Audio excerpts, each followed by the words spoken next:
नमस्कार, आप सुन रहे हैं रेडियो जय घोष 107.8 FM और मैं हूं आपका दोस्त राधेश्याम दीक्षित और कार्यक्रम है विमर्श। आज हम कुछ ऐसे युवाओं से आपको मिलाने जा रहे हैं जो न केवल आपके रोज़मर्रा के जेब पर असर डालने वाले समस्या का समाधान जिनके पास है, बल्कि जो देश की समस्या है उसका भी समाधान है और पर्यावरण की समस्या का समाधान भी इनके पास है। क्यों? क्योंकि एक इनोवेटर हैं और इनोवेटर होने के साथ में एक युवा भी हैं और युवा होने के साथ में स्वावलंबी होने की दिशा में आगे बढ़ रहे हैं।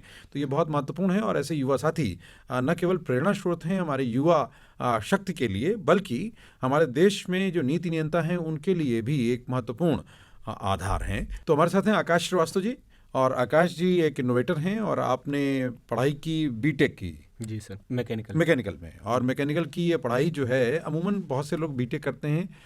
डेटा ये बताता है कि देश में इंजीनियरिंग करने वाले बीटेक करने वालों की तादाद बहुत ज़्यादा है और उसमें भी बेरोज़गारी की तादाद भी बीटेक वालों की सबसे ज़्यादा है और ये चिंता की बात है। और देश में इंजीनियर्स की डिमांड बहुत ज़्यादा है, लेकिन वो आईटीआई के जो टेक्नीशियंस हैं उनकी डिमांड बहुत ज़्यादा है, क्योंकि माना जाता है कि वो बड़े समर्पित हैं और बुनियादी काम करते हैं।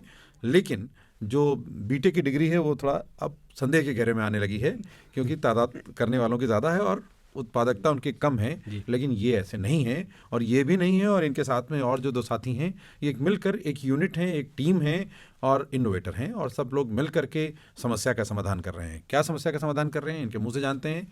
ये कुछ दवाइयों के नाम जैसे होते हैं कोबाडेक्स, वैसे ही इन्होंने एक दवाई बनाई है कार्बाडेक्स। तो ये हालांकि किसी ब्रांड का नाम लेने से ऐसा लगता है कि जैसे हम प्रमोशन कर रहे हैं, हम कतई किसी का प्रमोशन नहीं कर रहे हैं, हम इनोवेटर हैं इसलिए हमने इनको आमंत्रित किया है। तो आपको बधाई कि आपने एक बहुत महत्वपूर्ण डिवाइस बनाई है। तो ये कार्बाडेक्स क्या करता है? सर, कार्बाडेक्स एक प्रोडक्ट है जो पेट्रोल से चलने वाली टू व्हीलर जो है, टू व्हीलर वैसे सारी पेट्रोल से ही चलती हैं। और पेट्रोल क्या होता है कि कभी भी हमारे इंजन जो होते हैं, जो हमारे BS2 हैं या BS4 या BS6 हैं, वो कभी भी 100% कंबसन नहीं कर पाते हैं, क्योंकि 4 स्ट्रोक इंजन जो होता है उसकी साइकिल जो होती है वो फ्रैक्शन ऑफ सेकंड्स में जाती है। तो इतने कम टाइम में कभी भी 100% पेट्रोल बर्न नहीं होता है और उसका क्या होता है 40 to 50% पेट्रोल जो है वो एटमॉस्फेयर में चला जाता है, जिसे हम PM 2.5 कैटेगरी में डाल दिया जाता है, हाइड्रोकार्बन के रूप में। और प्लस कार्बन मोनोऑक्साइड भी निकलता रहता है साथ साथ। फिर क्या हुआ कि इससे जो कम टाइम में ज़्यादा पिकअप ले रहे हैं या ज़्यादा रेस कर रहे हैं या ज़्यादा तेज़ चल रहे हैं, तो उससे क्या होता है कि इंजन पे भी ओवर हीटिंग शुरू हो जाती है, आपकी इंजन पे भी उसके बुरे प्रभाव पड़ते हैं। तो हमारा ये प्रोडक्ट क्या करता है कि जो पेट्रोल आपके कंबसन चैम्बर में से बाहर चला जा रहा था साइलेंसर के थ्रू, हम उसे बचाते हैं, सेव करते हैं और उसे वापस से मतलब कि करते ये हैं कि पेट्रोल के ही फॉर्म जो लिक्विड होती है स्टेट को हम गैसेस स्टेट में कन्वर्ट कर देते हैं, जिससे एक प्रॉपर मिक्सचर तैयार होता है, जैसे CNG गाड़ियों में होता है। पर यहाँ पे आपका पेट्रोल ही गैस में बन जा रहा है जो CNG की तरह ही वर्क करता है। उससे क्या होता है कि आपकी जो ये लॉसेस हो रहे थे हाइड्रोकार्बन के जो 40 to 50% होता है वो 5 से 10% तक में लिमिटेड हो जाता है। प्लस आपका पॉल्यूशन भी जो कि रिड्यूस हो गया 30 से 40% तक में, वो ओवरऑल देखा जाएगा तो 3 to 4 टाइम्स वो कम कर देता है पॉल्यूशन को। हाइड्रोकार्बन और कार्बन मोनोऑक्साइड जो हमारा इंजन साइलेंसर के थ्रू बाहर कर रहा था उसको भी 3 to 4 टाइम्स कम कर देता है। प्लस इंजन भी अब ओवर हीट नहीं होगा, इंजन के भी टेम्परेचर में 15 से 20 डिग्री सेल्सियस तक की कमी आएगी आउटर की।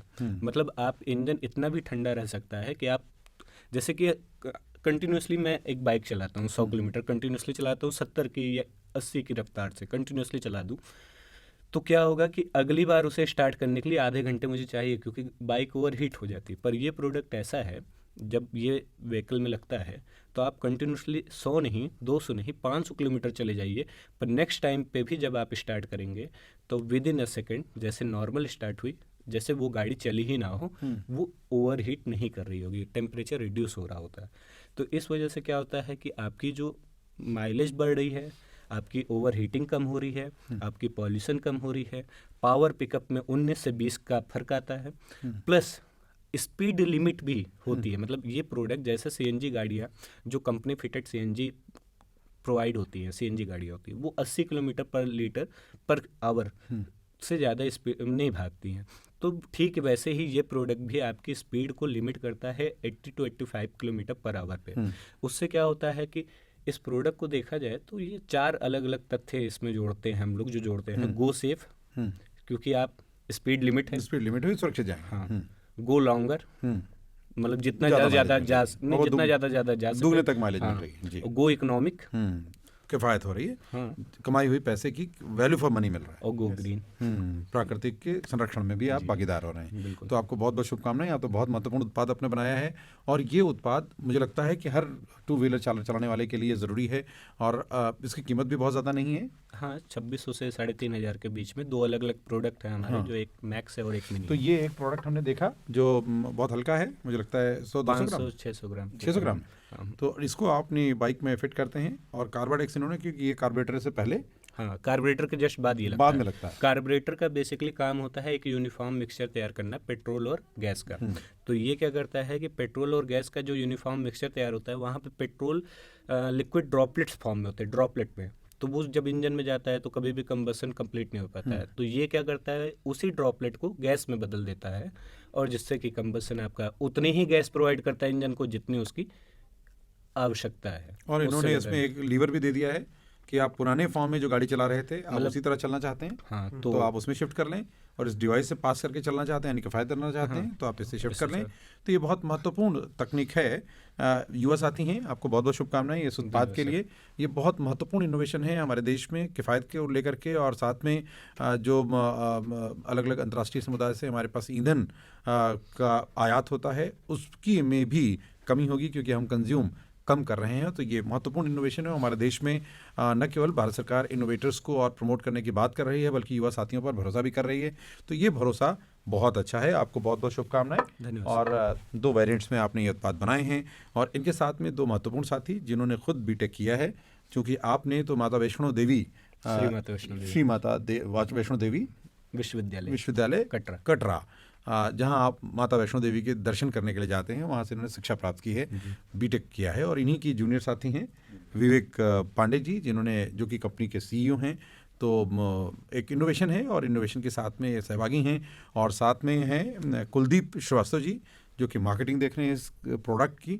तो आप सब ये जो काम कर रहे हैं, इसके साथ में केवल यही नहीं, इनके 29 पेटेंट हैं। तो ये बहुत महत्वपूर्ण उपलब्धि है इतनी कम आयु में। तो क्या इरादा है, केवल पेटेंट की संख्या बढ़ाते जाना है? नहीं सर, पेटेंट के साथ साथ बेसिकली इरादा हमेशा ये रहता है कि जो आसपास की समस्याएं हैं, छोटी बड़ी या कैसी भी हो, उन समस्याओं का कितनी जल्द से जल्द निवारण कर सकें। बेसिकली जैसे ये प्रोडक्ट है पेट्रोल की समस्या को लेके, फिर एनर्जी को लेकर के भी है, फिर सोलर एनर्जी को भी लेकर के है, फिर इलेक्ट्रिक व्हीकल से उनको लेकर के भी है। तो समस्याएं हैं, तो समाधान ढूंढने के लिए कंटिन्यूसली प्रयत्न करते रहते हैं कि वो ज़्यादा पेटेंट अगर फाइल हो रहे हैं या डिज़ाइन पेटेंट हो रहे हैं, या हो सकता है कई बार रिसर्च पेपर फॉर्म में भी आ जाते हैं। तो कोशिश रहती है कि मेरा एक इनोवेशन साइड या रिसर्च साइड है, जो मतलब कि मेरी आत्मा समझ लीजिए, तो वो कभी मरना नहीं चाहिए। इसलिए कोशिश रहती है कुछ नया करते रहो। ठीक तो ये युवाओं के लिए बहुत महत्वपूर्ण है, खास करके जो टेक्निकल बैकग्राउंड के यूथ हैं, वो इनोवेशन में आ रहे हैं। हालांकि हमारे देश में नवाचार करने वाले बहुत से लोग हैं जिनका शिक्षा तकनीकी तौर पर नहीं है, लेकिन उनका विचार, उनका चिंतन, उनकी समझ, उनकी सूझबूझ इस स्तर की है।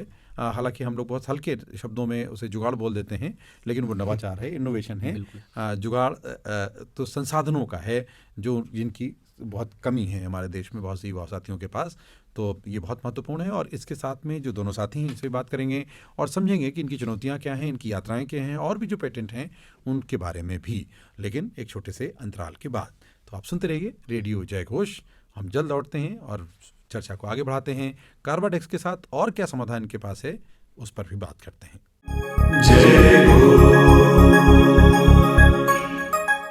एक बार फिर आपका स्वागत है। आप सुन रहे हैं रेडियो जय घोष 107.8 FM, और मैं हूं आपका दोस्त राधेश्याम दीक्षित। और हम आज विमर्श कार्यक्रम में बात कर रहे हैं आकाश श्रीवास्तव से। तो आकाश जी और साथ में 2 साथी विवेक पांडे जी और साथ में कुलदीप श्रीवास्तव जी, और ये सब लोग मिलकर इस तरह के कई चुनौतियों का समाधान कर रहे हैं। और उन समाधान का मकसद है पूरे जनहित का, समाज हित का, देश हित का। जो चुनौतियां हैं उनको हल करें।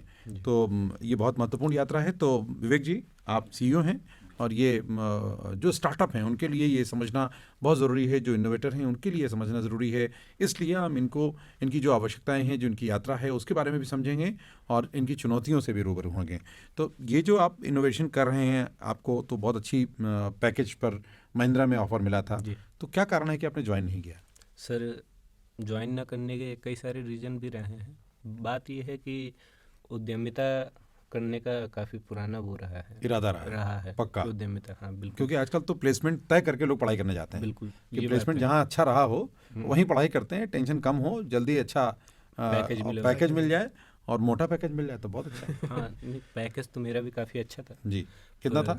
11.5 11.5 लाख पर एनम, है ना? जी यानी तकरीबन 1 लाख के हिसाब से हाँ, 1 महीने लाख का, के लगभग है ना? वो भी पहले प्लेसमेंट पहले है, हाँ। तो ये तो बड़ा अच्छा था। तो लुभावना लगा नहीं? घर वालों ने तो कहा होगा कहाँ तुम? हाँ घर वालों ने तो, असल में घर वाले काफ़ी सपोर्टिव रहे हैं शुरू अच्छा। से ही, कि उनका ये रहा है कि जैसे कि फैमिली ने कभी भी ये नहीं कहा कि तुम्हें बीटेक ही करनी है, वो आपको मेरी क्या चॉइस चाहिए? थी, ठीक है। और बीटेक के बाद ये भी नहीं कहा कि तुम्हें जॉब ही करनी है या स्टार्टअप करना है, तुम्हें जो करना है यू आर फ्री, ठीक है, till we our last breath, जब तक हमारी सांसें हैं तुम्हारी, मतलब जो इच्छा है वो करो, उसके बाद जिम्मेदारियां तुम्हारी। तो जिम्मेदारियों के साथ साथ कोशिश ये रहती है कि उनकी महत्वाकांक्षाएं या उनकी जो हमसे जुड़ी आकांक्षाएं हैं वो भी पूरी कर सकें, है ना। तो ये नहीं कभी यह हुआ है कि महिंद्रा ने पैकेज दिया या हीरो से, तो कभी उस चीज़ों के लिए वो नहीं रहा है कि मुझे अपना करना है, ठीक है। क्योंकि मेरा क्या है, अक्सर ये होता है ना कि कंपनियां हमसे पेटेंट तो ले लेती हैं या हमारे जैसे इनोवेटर्स हैं, पर कभी भी उसे मार्केट में एज अ प्रोडक्ट लॉन्च नहीं करती हैं। अच्छा, हाँ ये हकीकत है। ये हकीकत है, क्योंकि मैक्सिमम प्रोडक्ट, मतलब मैं कोई पहला इंसान नहीं हूँ जिसने माइलेज को लेकर के वर्क किया होगा, मुझसे पहले भी 100 लोगों ने किया होगा, हो सकता है 1000 लोगों ने किया होगा, पर कभी भी कोई भी प्रोडक्ट माइलेज से रिलेटेड या एनर्जी कंजप्शन से या फ्यूल कंजप्शन से रिलेटेड आने ही नहीं दिया जाता है। क्यों? कारण क्या है? रीज़न ठीक वैसे ही है, जैसे आप ये सोच लीजिए कि कोरोना हुआ तो ड्रग डीलर्स जो होते हैं उनको फ़ायदा होता है। हाँ, वो जानबूझ के कोरोना की मेन दवाएं हटा देते मार्केट से, ताकि बाकी और बिके, 10 और बीमारी फैलेंगी। ये बहुत गंभीर चिंता की बात है कि मुनाफा ऐसा नहीं चाहिए जो समाज के लिए नुकसानदेह हो। इसलिए हमारा भारतीय समाज कम से कम हमेशा से शुभ लाभ की बात करता रहा है, यानी जो स्वयं के लिए भी शुभ हो और दूसरों के लिए भी शुभ हो, उसमें से प्राप्त लाभ ही असली व्यापार है। बाकी जो है वो धोखे के श्रेणी में जाएगा, और इस दिशा में ये काम कर रहे हैं। इसलिए चुनौतियां बहुत सी हैं, क्योंकि स्टार्टअप में या किसी इनोवेशन में आने वाले साथियों को बहुत सारी अड़चनों का सामना करना पड़ता है। तो आप तो बताएंगे ही, लेकिन हम चाहेंगे कि विवेक जी बताएं कि किस किस तरह की अड़चनें, क्योंकि आप सीईओ हैं और ये मार्केट में जो प्रोडक्ट जा रहा है उसके प्रोडक्शन का काम भी देखते हैं। तो आप बताएं कि किस तरह की चुनौतियां आपको अभी आपके सामने आ रही हैं। सर चुनौतियाँ इस तरीके से हैं कि मार्केट में तो एक्चुअली हर कोई चाहता है कि मेरा पैसा बचे, पर लोग ये चाहते हैं कि कम कॉस्ट में ज़्यादा बचे। बिल्कुल, जैसे कि अब हमने, आप ही ने कहा, अब हम खुद ही 3 साल से इस पे काम कर रहे हैं। हमने हर जगह, हर एक स्टेट में काम किया, जैसे जयपुर, दिल्ली, प्रयागराज, लखनऊ, हर जगह काम किया। लेकिन जो प्राइस को लेके है सर, सबसे बड़ा फॉल्ट यही है कि प्राइस की 2500 में कोई लगाना इसको पसंद करना ही नहीं चाहता। भले वो रोज 100 रुपये उसके रोज के बचे, 3000 आपके बचेंगे, लेकिन आप 2500 रुपये नहीं लगाना चाहते। हमको लगता है शायद गणित जोड़ने में कमजोरी है। गणित वैसे भी प्रिय विषय लोगों का नहीं होता, तो कई बार जो है हिसाब ठीक से नहीं लगा पाते।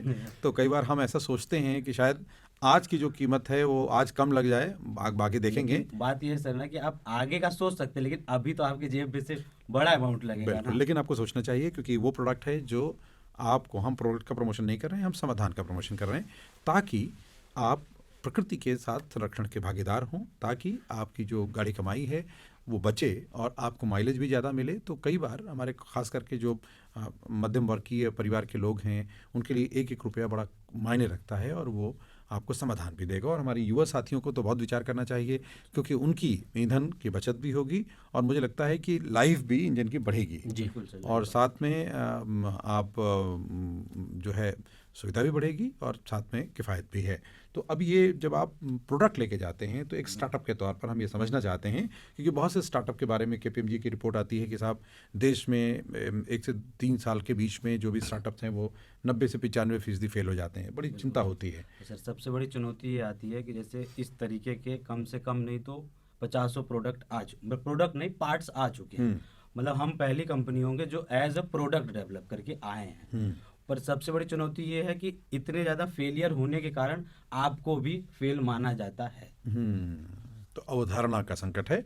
तो समाज में जो अवधारणा है उस पर भी विचार करने की ज़रूरत है। और चूंकि आपको जो स्टार्टअप इंडिया का फंड है उसमें भी अवधारणाओं का ही संकट है, सहयोग कम मिला, ऐसा बताया गया कि आप जम्मू एंड कश्मीर में आपको निधि जो है उसके तरफ से 75 लाख का फंड एलोकेट हुआ, एलोकेट था, लेकिन मिला नहीं। नहीं मिला, 12 लाख 12 लाख मिला वो 3 साल में। हाँ सर एज अ सपोर्ट, मतलब ये मैं कहना चाहता हूँ कि जो स्टार्टअप्स के लिए मार्केटिंग और चीज़ें की जाती है कि इतना, उस कंपेयर में हमें वो सपोर्ट नहीं मिला है। नहीं मिला। बिल्कुल। तो ये जेन्युइन पार्टिसिपेंट्स हैं। तो मैं, अगर ये वीडियो हमारे तमाम जो स्टार्टअप इंक्यूबेशन है वहाँ तक पहुँचे तो ज़रूर इस पर विचार करेंगे कि स्टार्टअप को सहयोग करना हमारा धर्म है। और अगर स्टार्टअप सपोर्ट में आते हैं तो युवाओं को नौकरियों के पीछे भागने की ज़रूरत नहीं होगी। उनकी ये प्रोत्साहन उन्हें प्रोत्साहित करेगा और वो बहुत सारे ऐसे इनोवेशन को और करेंगे। इससे स्टार्टअप्स को बढ़त मिलेगी और इससे और लोगों को रोज़गार के अवसर भी बढ़ेंगे। और बाज़ार में जो हमारे ग्राहक हैं उनको भी अच्छे प्रोडक्ट कंपटीशन के तौर पर मिलेंगे, जिससे उनको कम पैसों में ज़्यादा अच्छा प्रोडक्ट मिलेगा। तो ये बहुत आवश्यक है। तो कुलदीप जी, आप तो इसकी मार्केटिंग से जुड़े हैं। हमारे बहुत से साथी जो मार्केटिंग का दिन करते हैं वो अमूमन चाहते हैं कि दफ्तर में बैठकर जॉब मिल जाए, वाइट कॉलर जॉब। लेकिन आप तो बीटेक करने के बाद आप मार्केटिंग में आ गए, ये घटना कैसे हुई? सर मार्केटिंग, मैं बीटेक करने के बाद मैं जॉब भी किया था। अच्छा। मैं 8 साल KSK Mahanadi power company limited में जॉब भी किया हूँ। उसके बाद मैं इसमें इन्वॉल्व हुआ हूँ। और मार्केट की स्ट्रेटजी बनाने के लिए हम लोग अपनी कंपनी के लिए फ्रेंचाइजी मॉडल पे इस पे काम करते हैं। सर पूरा फ्रेंचाइजी मॉडल एक लोकेशन के हिसाब से प्लस सामने वाले के बजट के हिसाब से वो उस हिसाब से डिसाइड करती है कंपनी की इनको किस लेवल की फ्रेंचाइजी मॉडल देनी है। सर हमारी कंपनी में सर 2.5 लाख रुपए से लेके 20 लाख रुपए तक की, यानी अलग अलग लोकेशन और स्टेट वाइज फ्रेंचाइजी मॉडल पे है। और उसमें हम फ्रेंचाइजी मॉडल में कंपनी पूरा सेटअप लगा के देगी, उसमें आपको उस पर अपने ये जो कार्बाडेक्स प्रोडक्ट बाकी उस पर पूरा जो सर्विस स्टेशन पूरा प्रोवाइड होगा, क्योंकि हम लोग चाहते हैं ये प्रोडक्ट अगर सेल होगा तो आफ्टर सेल्स एंड सर्विस पूरा देखना पड़ेगा सर। तो ये बहुत से जो स्टार्टअप हैं जो इस तरह के प्रोडक्ट या इस तरह के इनोवेशन में काम करते हैं उनके लिए भी ये समझने के लिए बहुत ज़रूरी है कि किस तरह की चुनौतियाँ आती हैं और फिर कैसे कैसे स्ट्रैटेजी बिल्डअप होती है और उसमें व्यवहारिक तौर पर उनको इस्टाब्लिश करना बहुत मुश्किल होता है। तो जब आपने ये फ्रेंचाइज का मॉडल बनाया, इससे पहले फ्रेंचाइज का विचार क्यों नहीं आया? सर उससे पहले हम लोग फ्रेंचाइज का मॉडल था सर, बट उससे पहले हम लोग इस तरीके से काम करते हैं क्योंकि प्रोडक्ट पहले किसी को ट्रस्ट होना चाहिए ना सर। अगर किसी को जब तक उस प्रोडक्ट पर ट्रस्ट नहीं होगा तो वो उस चीज़ पे काम नहीं कर पाएगा। तो अब धीरे धीरे हमारी कंपनी ट्रस्ट बढ़ चुका है लोगों का, कस्टमर का। हमारे जो हम, क्योंकि बेसिक अभी कंपनी शिफ्ट हुई है जब प्रयागराज में, तो वहाँ पे कस्टमर हमारे ट्रस्ट भी कर रहे हैं और हमारा फ्रेंचाइजी मॉडल भी इस पे बढ़ता चला है ना जा सर रहा कि दो मार्केट है। पहले हमने चैन मार्केटिंग पे काम पहले। किया। अच्छा। हाँ। जो मार्केट में एक्चुअली ऑटो पार्ट्स काम करते हैं कि चैन मार्केट, डीलर डिस्ट्रीब्यूटर आप बनाइए, फिर डीलर डिस्ट्रीब्यूटर से सीधी डिमांड है कि आफ्टर सेल सर्विस क्या है। तो आफ्टर सेल सर्विस के लिए हमने फ्रेंचाइजी निकाली। फ्रेंचाइजी का ये भी फायदा हुआ कि भाई आप 2.5 लाख रुपए में आपका अपना बिजनेस स्टार्ट हो रहा है, यानी आप रोजगार भी बांट रहे हैं। रोजगार भी बांट। आप 2 मैकेनिक को रखिए, आप एक लड़के को रखिए, 3 आदमी के साथ आप 3 लोगों को रोजगार दे रहे हैं और आपका काम भी चल रहा है और इनोवेशन भी प्रमोट हो रहा है। बहुत महत्वपूर्ण बातें आपने की हैं और हम एक छोटा सा विराम और उसके बाद फिर कुछ चुनौतियों पे बात करेंगे और इस तरह से विमर्श में एक महत्वपूर्ण अध्याय आपको समझने को मिलेगा कि स्टार्टअप इनोवेशन का जो दौर है उसमें कुछ चुनौतियां भी हैं और उन चुनौतियों को अगर गंभीरता से विचार करें तो हम out of the box thinking के जरिए समाधान भी निकाल सकते हैं। आप सुन रहे हैं विमर्श और अब थोड़ी देर में हम लौटते हैं और एक अल्प विराम के बाद और बात को आगे बढ़ाते हैं। लेते हैं अल्प विराम।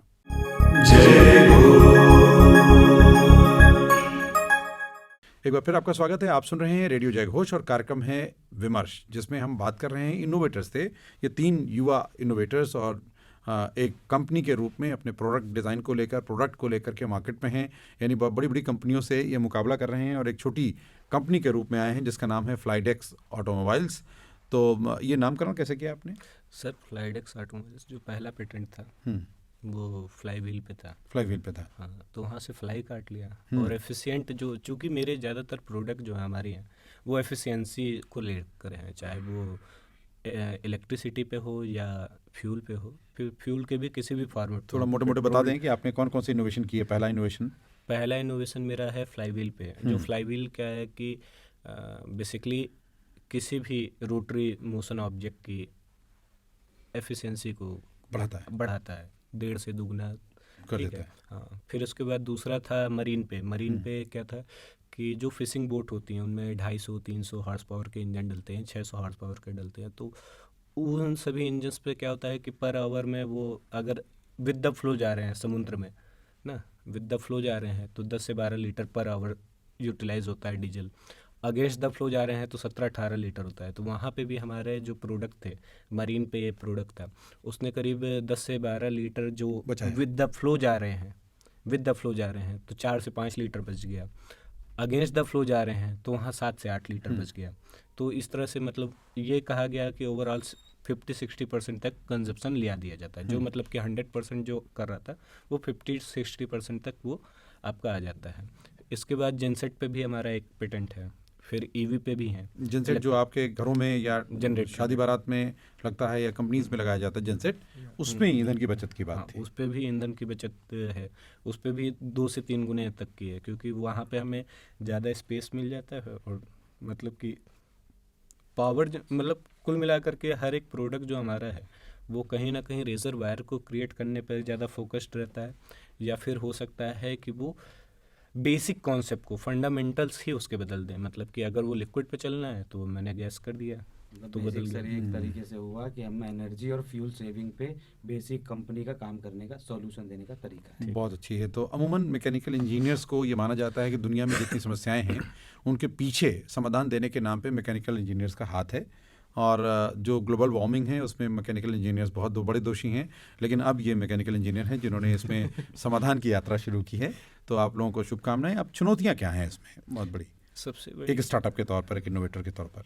एक स्टार्टअप के तौर पे सबसे बड़ी चुनौती क्या होती है सर, जब हमारा प्रोडक्ट मार्केट में गया है तो जैसा कि मेरे साथी बता रहे हैं कि वहाँ पे पहली है ट्रस्ट के बाद में दूसरा सबसे बड़ी होती है कि प्रोडक्ट आपका मतलब मार्केटिंग हम कितनी अच्छी कर सकते हैं और ब्रांडिंग प्रमोशन कितना अच्छा कर सकते हैं। और एज अ स्टार्टअप आपको भी पता है कि फंड्स के कितने इश्यूज होते हैं, पूंजी का संकट लग ज़्यादा रहा जिस है, वजह से आ कम रहा है। हाँ, आ कम रहा है। प्रोडक्शन भी हमें करना है। एज अ मैकेनिकल क्या होता है कि 10-12 लाख रुपए हमारे लिए कुछ नहीं होता, ऊँट के मुंह में जी रहा है, ठीक है। पर वही कंप्यूटर साइंस या आईटी के स्टार्टअप के लिए काफ़ी ज़्यादा अमाउंट है। पर एज अ मैकेनिकल हमारी मशीनें ही 10-12 लाख से शुरू होती हैं। कुछ मशीनें 15,000 से भी आ जाती है, कुछ 3 लाख की आती हैं, कुछ तो 10-12 लाख की आती हैं। तो मशीनें ही नहीं खरीद सकते हैं, तो उतने फंड में हम करेंगे तो और इन करेंगे। मशीनों के ऑपरेशन के लिए जगह भी ज़्यादा चाहिए, जगह भी चाहिए, ऑपरेटर्स भी चाहिए हमें, और वो सब स्किल्ड होना चाहिए, स्किल्ड हो, प्रोफेशनल होना चाहिए, ठीक है। एक्सपीरियंस होना चाहिए। ये सारी नहीं, चीज़ें काम खराब हो सकता है, काम खराब हो सकता है। फिर अब आपको रॉ मटेरियल भी चाहिए, वो भी महंगा है। चुनौतियां हैं और इन चुनौतियों से ये मुकाबला कर रहे हैं, और ये मुकाबला अच्छे परिणाम की तरफ ले जाए इनको, ये हमारी शुभकामनाएं हैं। और आज इतनी बात, लेकिन स्टार्टअप और इनोवेशन दोनों के यात्रा में युवाओं को व्यवहारिक बहुत सी चुनौतियों का सामना करना पड़ता है। लेकिन अगर हमारी जो सरकार की नीतियां हैं उनको ठीक से क्रियान्वयन में सहभागिता बन जाए तो इनका समाधान हो सकता है, और वो उस दिशा में प्रयास भी हो रहे हैं, परिणाम भी दिख रहे हैं। लेकिन अभी और काम किए जाने की आवश्यकता है। तो आशा है कि जितने भी हमारे श्रोता हैं उसमें इंजीनियर्स भी होंगे, उसमें ऑफिशियल्स भी होंगे, उसमें बहुत से जो सपोर्ट दे सकने वाले कारोबारी हैं वो भी हो सकते हैं। तो वो ऐसे युवा साथियों को सहयोग दें, उनके साथ मिलें, हाथ से हाथ मिलाएं और विचार मिलाकर परिणाम की दिशा में यात्रा बढ़ाएं। तो आप तीनों को बहुत बहुत शुभकामनाएं। और आपकी फ्लाइडेक्स ऑटोमोबाइल्स जो है वो भविष्य की एक बड़ी इकाई के रूप में स्थापित हो, और आपके उत्पाद हमारे बहुत से लोगों की गाड़ियों की ईंधन की बचत करें और पर्यावरण को शुद्ध करें, उसमें भी मदद करें। शुद्ध तो नहीं करें, बचत कर रहे हैं नुकसान में, और लेकिन उसके साथ में एक किफ़ायती भी साबित हों, और ये परिणाम आगे बढ़ता रहे।